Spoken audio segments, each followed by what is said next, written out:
Hai, apa kabar semuanya? Semoga kabar Anda baik-baik saja. Terima kasih karena sudah memberikan support dan juga kesetiaan Anda untuk membangun channel Codot Film. Yuk kita lanjutkan alur ceritanya, sambil siapin kopi dan cemilan, setting suara volume full. Gasken. Kesengsaraan yang sangat besar. Shihao merasa seolah-olah hawa dingin merayapi tubuhnya. Apa yang Dewa Willow perhatikan untuk mengatakan hal-hal semacam ini? Formasi itu tersembunyi dengan sangat baik, tersembunyi di bawah bebatuan dan air yang aneh, hampir seolah-olah itu adalah formasi yang dibuat oleh surga.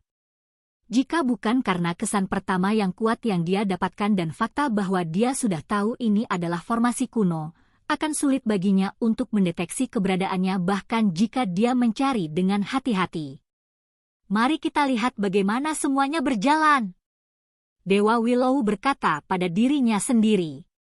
Butuh satu langkah dan menghilang dari lokasi aslinya. Ketika Shihao tersentak kembali ke dunia nyata, dia melihat ke kiri dan ke kanan. Ada pembudidaya di mana-mana, namun tidak satupun dari mereka yang mendeteksi Dewa Willow atau mendengar kata-katanya. Hutannya agak besar, dan ada banyak batu besar berserakan. Ada yang berdiri tegak seperti rebung, ada pula yang berbaring rata. Mereka dari semua jenis bentuk dan ukuran yang aneh. Individu Celestial Ray semua diaduk. Mereka saat ini sedang memutuskan bagaimana mengumpulkan bahan ilahi untuk memperbaiki formasi. Ini jelas bukan proyek kecil, dan membutuhkan kerjasama beberapa klan.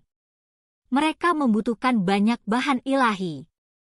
Ras surgawi tidak dapat memuaskan mereka sendiri, jadi mereka perlu bekerja sama dengan gunung ilahi lainnya dan mengumpulkan sumber daya tersembunyi mereka.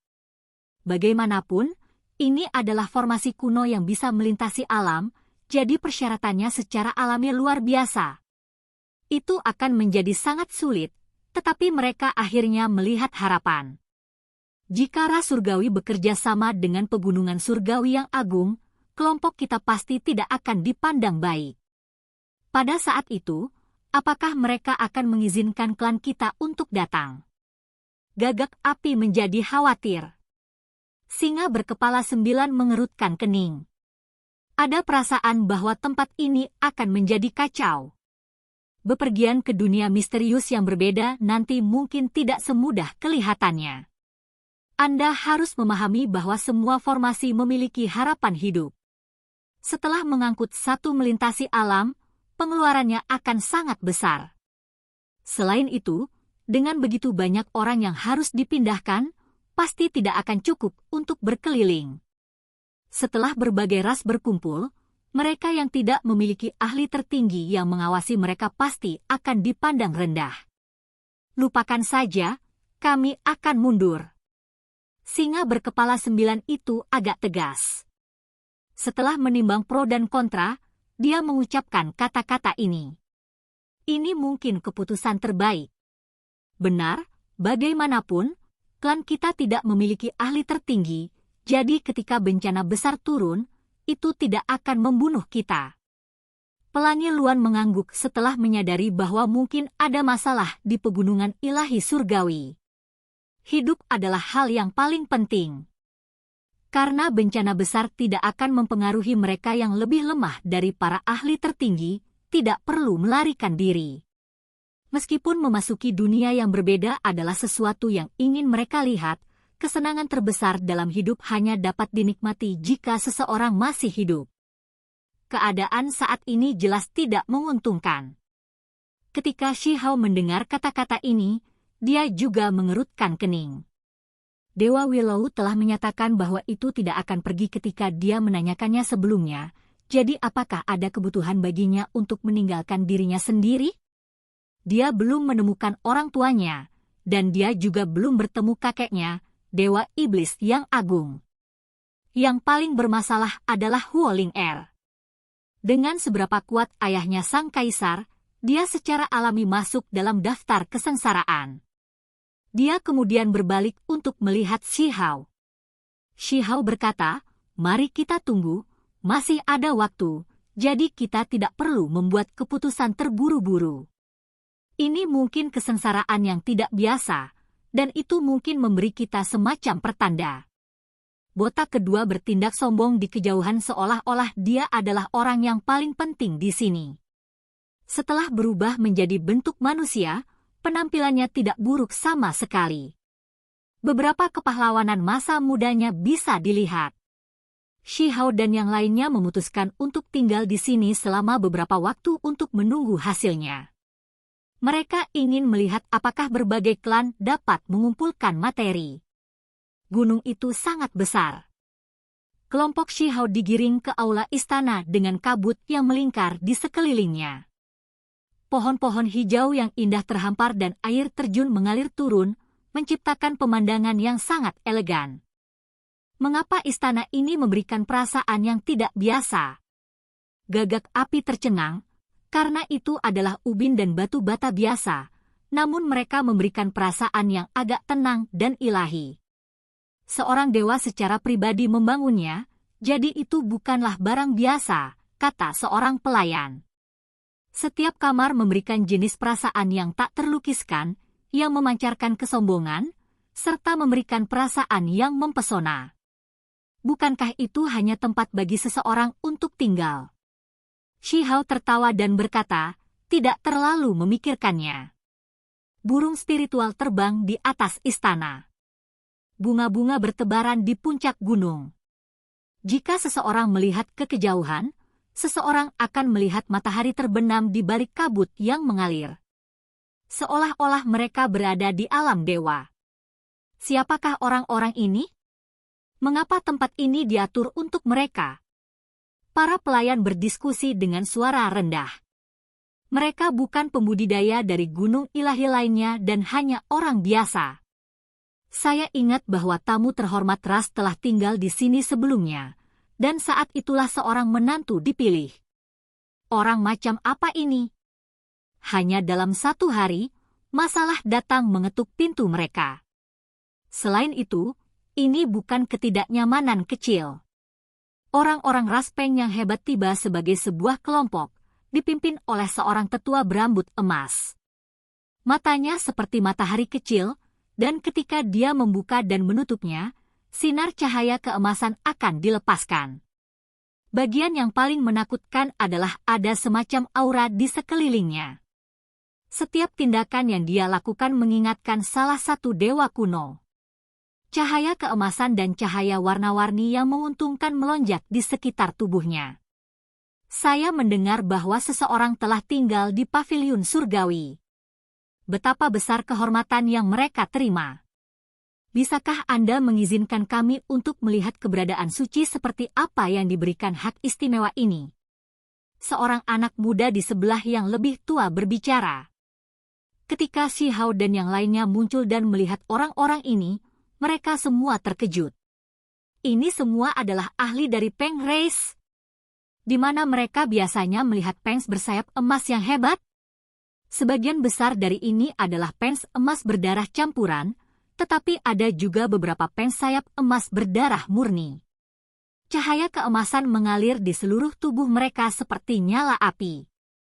Siapa yang aku harapkan? Ternyata kalian semua. Anda benar-benar telah diberi wajah yang hebat, diizinkan untuk tinggal di sini. Seorang anak muda mengucapkan kata-kata dingin ini dengan nada sarkastik. Usianya tidak besar, tampaknya sekitar 16 tahun. Rambut emas jatuh seperti air terjun. Matanya tidak menunjukkan tanda-tanda keramahan. Shi Hao pernah bertemu dengannya sebelumnya di ibu kota negara api, yang ini bernama Jin Yunxiao. Kakak laki-lakinya dikenal sebagai salah satu dari 2 jenius terkuat dari Archaic Divine Mountains. Dia telah meninggalkan wilayah gurun sebelumnya untuk mengasah dirinya sendiri, dan jelas merupakan sosok yang kuat dan menakutkan. Ada yang bisa saya bantu? Shi Hao bertanya. Jin Yunxiao mencibir dan berkata, tidak ada. Kami hanya datang untuk melihatnya. Anda harus menyadari bahwa ini adalah istana Dewa Ras Celestial. Dalam keadaan normal, orang luar pasti tidak akan diizinkan untuk tinggal di sini. Namun, Kalian cukup tangguh, memiliki sikap tidak tahu seberapa tinggi langit atau seberapa rendah bumi. Hanya karena kalian semua diizinkan untuk tinggal di sini, kalian berani melakukannya. Dia jelas memprovokasi mereka. Dia telah menderita kerugian di ibu kota negara api sebelumnya dan telah dicaci maki oleh Shi Hao. Dengan para tetua di sini hari ini, dia tidak punya alasan untuk menahan diri. Tentu saja, putri klan api layak mendapatkan hadiah seperti itu, dimanapun itu. Bahkan di Gunung Ilahi Peng klan kami, Anda juga dapat menikmati jenis perawatan ini. Jin Yunxiao berbicara seperti ini. Menghadapi Huo Ling-er yang sangat cantik, dia benar-benar mengumpulkan kesombongannya dan mengungkapkan senyum, bahkan mengundangnya sebagai tamu. Dia hanya mengarahkan provokasi pada Shi Hao dan yang lainnya. Gagak api melihat ke depan dan berkata, pemilik tempat ini mengatur agar kami tinggal di sini, jadi apa hubungannya denganmu? Jangan mencari masalah hanya karena bosan. Ayo, hanya seekor gagak api kecil, namun kamu tidak benar-benar hebat dalam Peng Race-ku dan bahkan bertindak begitu sombong. Kamu cukup berani. Jin Yunxiao tidak menjadi marah dan malah mengejek gagak api. Leluhurnya adalah gagak emas yang tidak lebih lemah dari Peng Race MU. Anda semua percaya bahwa darah Anda agung dan mulia, tetapi apakah itu benar-benar berharga? Shi Hao mengambil inisiatif untuk berbicara dan tertawa dingin. Ini bukan pertama kalinya dia bertemu dengan makhluk dari Archaic Divine Mountains, jadi dia tidak takut sama sekali. Sebaliknya, dia khawatir tentang gagak api, karena itu mungkin menimbulkan kemarahan ras Peng bersayap emas yang hebat. Karena itu, dia menonjol dan memblokir di depan. Kamu benar-benar berani. Jika itu di dunia luar, maka biarlah, tetapi Anda benar-benar berlari ke gunung surgawi-surgawi, bahkan tidak tahu bagaimana menulis kata kematian. Jin Yunxiao tertawa terus-menerus. Di belakangnya, kelompok ahli Peng Race tetap acuh tak acuh atau memiliki sedikit ejekan di bibir mereka. Sikap mereka tidak membawa rasa hormat. Mereka memiliki kekuatan untuk melakukannya. Mereka sendiri cukup kuat, dan warisan mereka telah diwariskan untuk waktu yang lama, memungkinkan mereka untuk mengabaikan wilayah gurun. Meskipun batu kecil itu kuat, dia belum dewasa, jadi mereka sendiri masih percaya bahwa mereka bisa meremahkannya. Saya pikir saya berperilaku baik. Perlombaan surgawi telah menjadikan saya tamu terhormat mereka, dan saya percaya bahwa mereka bahkan mungkin menghubungkan kita melalui pernikahan. Shi Hao tersenyum ketika dia berbicara. Kalimat terakhir dengan kata, pernikahan, benar-benar membuat Peng Race terluka. Itu membuat sangat sulit bagi mereka untuk tetap diam. Sekelompok omong kosong. Bagaimana Yun 11 bisa menikah denganmu? Kamu hanya manusia biasa. Bahkan jika bakat alami Anda tidak buruk, dapatkah Anda tumbuh dewasa? Kamu mungkin mati muda. Golden Peng yang sedikit lebih tua berteriak, suaranya mengandung niat membunuh. Jelas bahwa dia melepaskan semua kepura-puraan sekarang. Bahkan orang terkutuk dari Golden Peng Race sepertimu ingin menjadi bagian dari Celestial Race? Apakah Anda benar-benar berpikir Anda cukup mampu? Shi Hao menatapnya. Dia tidak punya sesuatu yang baik untuk dikatakan. Memalukan. Peng emas ini menjadi marah. Ayo, kamu bahkan berperilaku sangat kejam di gunung surgawi-surgawi ini. Apakah Anda akan bergerak melawan saya di sini dan mengabaikan aturan tempat ini? Shi Hao mencibir. Sebuah dengusan dingin terdengar. Pens emas tersebar, dan seorang penatua berjalan mendekat. Justru Jin Yunhai, individu ras setengah Peng, setengah celestial. Dia sendiri adalah ahli tertinggi yang kuat. Saya menyetujui kata-kata mereka. Saya adalah penguasa tempat ini, katanya dengan dingin. Wajahnya mendung. Shi Hao menatapnya. Dia menganggukkan kepalanya, akhirnya menyadari mengapa Peng Reis datang begitu cepat.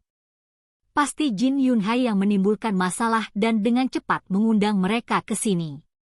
Tidak perlu berpikir lebih dalam tentang itu, karena itu jelas hanya dari ekspresinya. Setengah peng dari Jin Yunxiao sangat murni, atau rambutnya tidak akan berwarna emas samar. Dia sangat parsial terhadap Golden Peng Race. Saya ingat bahwa tetua klan Gunung Surgawi adalah Yun Changhai dan bukan Anda. Shi Hao dengan tenang bertanya. Terus? Ada beberapa keputusan yang masih bisa saya buat. Cahaya dingin melintas di mata Jin Yunhai, kaya dengan niat membunuh. Karena kamu bukan tetua klan, maka kamu harus segera menarik kembali kata-katamu sekarang, karena tetua Yun Changhai telah berbicara sebelumnya. Apakah Anda akan menolak kata-katanya? Shi Hao tetap tak kenal takut. Pada saat-saat yang sangat penting, saya memiliki wewenang untuk membantah kakak laki-laki saya. Saya merasa bahwa dia terlalu bimbang dan tidak berurusan dengan Anda dengan cara yang benar. Saat ini, saya akan sekali lagi membuat keputusan. Jin Yunhai berjalan dan langsung memberikan tekanannya. Dia akan mengambil tindakan sambil mengabaikan konsekuensinya. Apakah Anda mencoba untuk merebut kekuasaan dan merebut posisi Master Klan Gunung Surgawi? Teriak Shi Hao. Dia melihat pengs emas di belakangnya, dan kemudian dia mengalihkan pandangannya ke kejauhan. Dengan suara hong, gelombang tekanan luar biasa jatuh. Ada bulu emas dan bunga berkilau, yang semuanya dibangun dari simbol. Mereka menyapu ke arah Shi Hao seperti gelombang marah. Ini adalah kekuatan seorang ahli tertinggi. Mereka akan mengubahnya menjadi pasta berdarah, langsung membunuhnya. Kamu berani! Baldi kedua berteriak. Dia saat ini dalam bentuk manusia, mengerahkan gelombang kepahlawanan ilahi. Lagi pula, saat itu, dia dikenal sebagai ahli tertinggi merak yang hebat dan mengabaikan wilayah yang luas. Dia tidak takut pada pegunungan ilahi. Dia berjalan ke depan dengan langkah besar. Dengan lambaian lengan bajunya, dia membubarkan serangan Jin Yunhai, mengembalikan kedamaian ke tempat ini. Tidak ada yang tersisa untuk dikatakan. Saudara bela diri, Anda harus mengambil tindakan juga. Setelah menangkap merak ini, kami akan menelusuri pikirannya untuk mendapatkan diagram formasi yang hancur itu. Jin Yunhai memandang sesepuh Peng Reis dan mengucapkan kata-kata ini. Kemudian, dia menunjuk Shi Hao dan berkata, anak muda, aku juga tidak ingin mengatakan sesuatu yang tidak perlu. Cepat dan serahkan pelindung tangan itu. Kalau tidak, saya akan membuatnya sehingga Anda lebih baik mati daripada tetap hidup. Shi Hao sangat marah sehingga dia tertawa. Ini benar-benar sombong. Mereka akan membunuh mereka di sini? Apakah mereka tidak takut dengan konsekuensi mengerikan yang mungkin ditimbulkannya? Kata-kata itu diucapkan dari mulutmu. Hari ini, saya ingin melihat metode seperti apa yang Anda semua harus hadapi dengan saya. Shi Hao dengan dingin berkata. Ras Peng Anda benar-benar tangguh. Apakah Anda semua mencoba untuk membalikkan gunung ilahi surgawi? Saya juga seorang saksi di sini. Baldi kedua berteriak. Oke guys, jangan lupa like, comment, share, and subscribe di channel Codot Film. See you next video, peace out and bye-bye.